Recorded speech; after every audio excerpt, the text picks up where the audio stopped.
to remove parental supervision on Instagram. Hi everyone, I'm here to assist you today without any delay. Let's jump right in. First, open Instagram on your device. Make sure you're logged into your account. Then click on your profile at the bottom right corner of your screen. Then click on the three lines at the top right corner of your screen. Here, simply scroll down and you will find Supervision for Teen Accounts. Click on Supervision for Teen Accounts.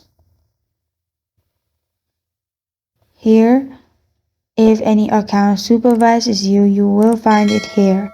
And as you can see, Invite at the top right, you will find Remove at the top right.